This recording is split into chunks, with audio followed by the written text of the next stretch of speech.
도와주옵소서. 아버지 긍휼히 베풀어 주옵소서. 예수님의 이름으로 기도하옵나이다. 아멘.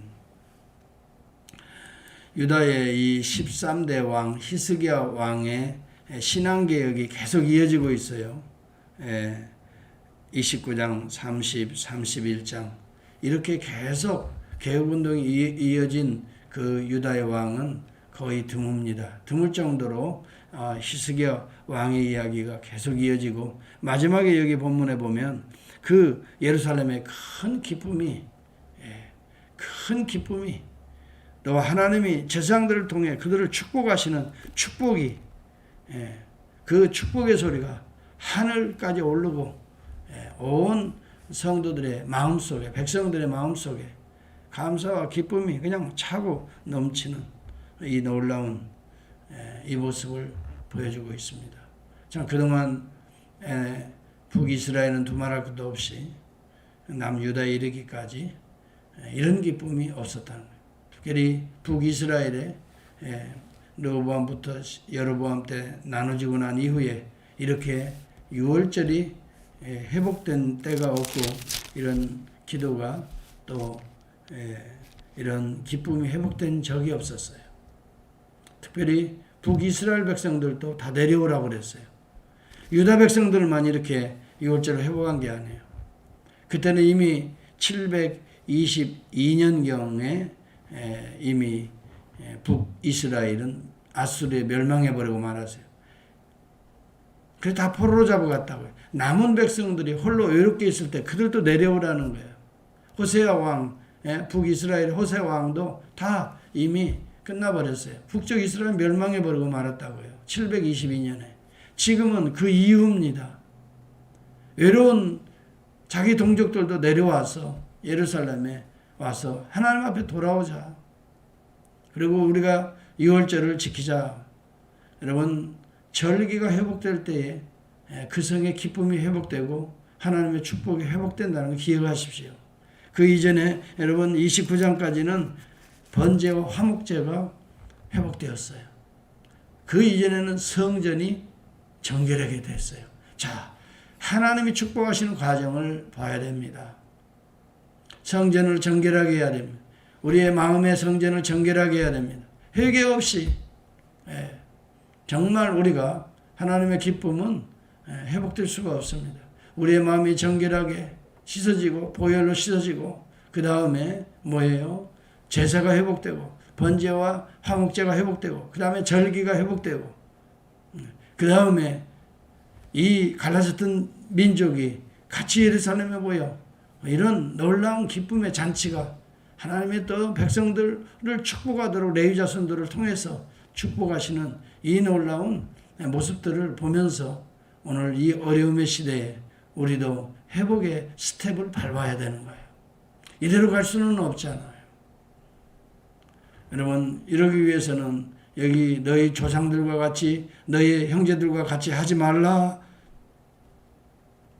이렇게 히스기야 왕이 보발꾼들 전령들을 각 지방의 방백들에게 막 편지를 써서 보냈던 거예요. 북이스라엘까지 보냈던 거예요. 그러면서 말합니다. 너희 이스라엘 자손들아 내려와라. 아브라함과 이삭과 이스라엘의 하나님 여호와께로 돌아오라. 그동안 너희들은 한 번도 하나님을 향하여 제사 드린 적이 없지 않느냐. 여로보암을 따라 다 우상을 숭배하고 그 민족이 다 망해버렸지 않았느냐.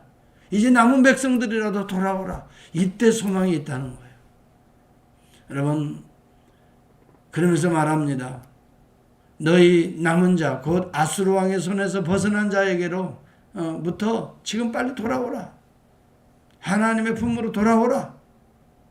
너희 조상들과 너희 형제들과 같이 이제는 하나님을 떠나지 말라. 그들은 그들의 조상의 하나님 여호와께 범죄하였기 때문에 여호와께서 멸망시키신 것이 아니냐 그 얘기를 합니다. 너희 나라가 망한 이유가 하나님을 떠난 이유가 아닌가.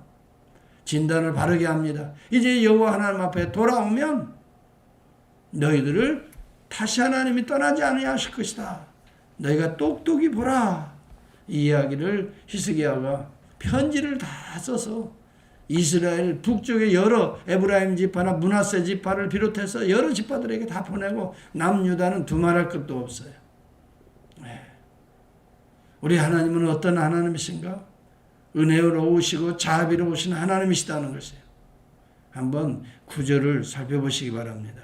오늘 우리에게도 이런 기쁨이 코비드-19을 통해서도 가정의 어려움을 통해서도 우리가 돌아오기만 하면 하나님 우리를 품어 주시는 하나님이시다는 거예요. 하나님은 돌아온 탕자를 나무라시지 않았잖아요. 그냥 눈이 빠지게 주님은 기다리고 계셨잖아요. 그리고 저 멀찍이 돌아오니까 어떻게 했어요? 품에 안으시다 달려가 그를 안고 목에 안고 입을 맞추고 여러분 냄새나는 돼지떼와 함께 살았던 그 아들이 뭐가 좋다고요? 그러나 하나님은 바로 그 하나님이시다는 거죠. 돌아오기만 하면 한번 9절인가요? 같이 한번 보겠습니다. 시작. 너희가 만일 여호와께 돌아오면 너희 형제들과 너희 자녀가 사로잡은 자들에게서 자비를 입어 다시 이 땅으로 돌아오리라. 너희 하나님 여호와는 은혜로우시고 자비하신지라. 너희가 그에게로 돌아오면 그의 얼굴을 너희에게서 다시 떠나지 아니하겠다 이 말이에요. 여러분 오늘 우리 하나님이 누구신가를 기억할 수 있기를 바랍니다. 하나님 우리에게 돌아오기를 원하시고 그리고 은혜 베풀어 주시기를 원하시고 자비를 다시 회복해 주시기를 원하시고 우리의 심령의 가정에 우리 교회의 온 민족과 이 열방 위에 다시 큰 기쁨의 도성이 되게 하시는 그 하나님이시라는 거예요. 여러분 하나님의 이 놀라운 은혜가 오늘도 두 팔을 벌리고 있어요. 방황하는 절망하는 또 힘들어하는 저 여러분들에게 오늘도 우리 주님은 품에 안아주시기를 기뻐하세요. 여러분 그런 이야기를 편지를 써서 전령을 통해 다 보내는데 두 종류의 사람이 있음을 보여줍니다. 하나는 조롱하며 비웃는 사람들이 10절에 있었어요. 거기에 본문에 보니까 보발꾼이 정말 전령들이 에브라임과 므낫세 각 지방 성읍을 두루다녀 스불론까지 이르렀으나 사람들이 그들을 어떻게 했어요? 조롱하며 비웃었더라. 그렇습니다. 하나님 떠난 자들의 특징은 조롱하며 비웃습니다. 아무리 얘기를 해도 듣지 않는다는 얘기예요. 그러나 그 가운데에 하나님의 은혜를 입는 자들이 있어요. 돌아오는 자들이 있었다 이 말이에요. 북이스라엘에서 하나님의 음성을 듣고 남유다 예루살렘으로 돌아오는 자들이 있었어요. 스스로 겸손한 마음으로 예루살렘에 이르렀고 11절 이하에 보십시오. 그렇기 때문에 우리가 복음을 전하고 우리가 사랑을 전하고 또 때로는 조롱과 비웃음을 당한다 할지라도 낙심하지 맙시다. 끝까지 우리가 눈물로 기도하며 전합시다. 사랑과 또 하나님의 은혜와 자비를 전합시다.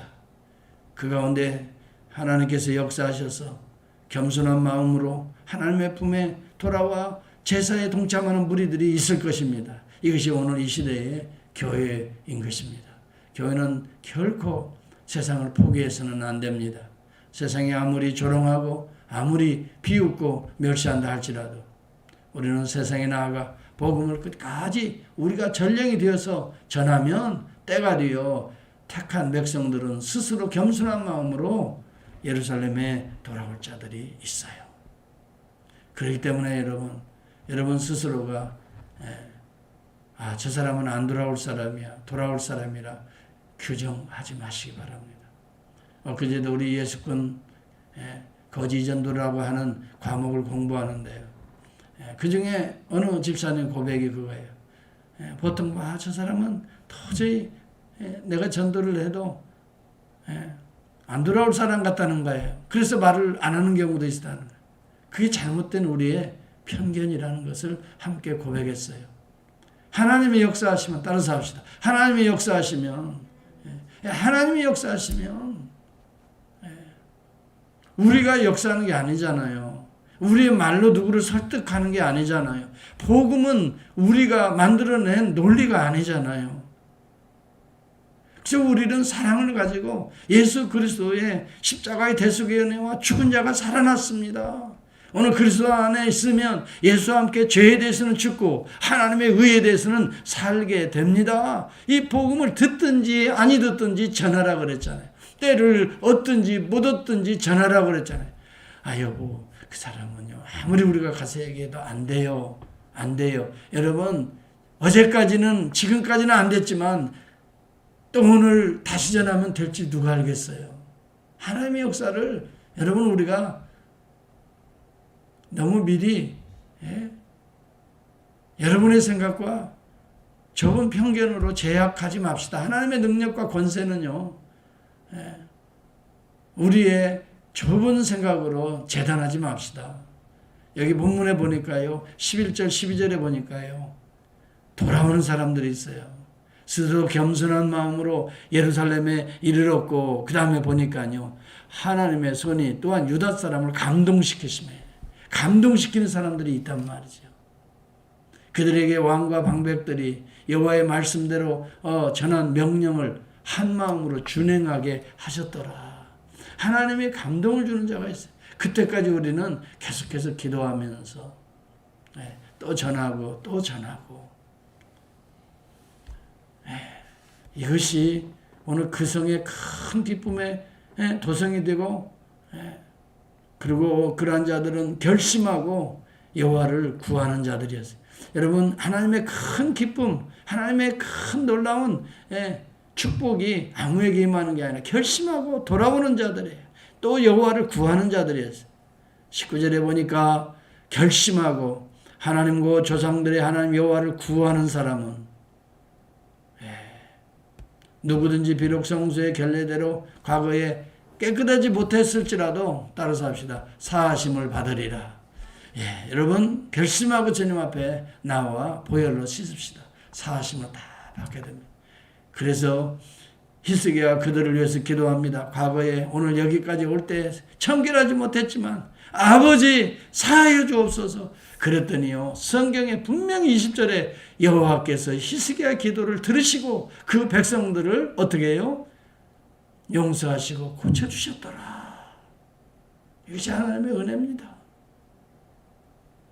솔로몬 이후에 이러한 기쁨이 예루살렘에 없었다라고 26절 27절에 말합니다.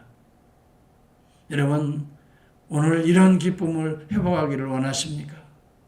과거에 느껴보지 못한 이 하늘나라의 기쁨, 하나님의 이 축복을 지금까지 몇백 년 동안 경험하지 못한 이 하나님의 예비된 축복을 이제 드디어 축복의 하늘문이 열리는 장면을 보고 있지 않습니까?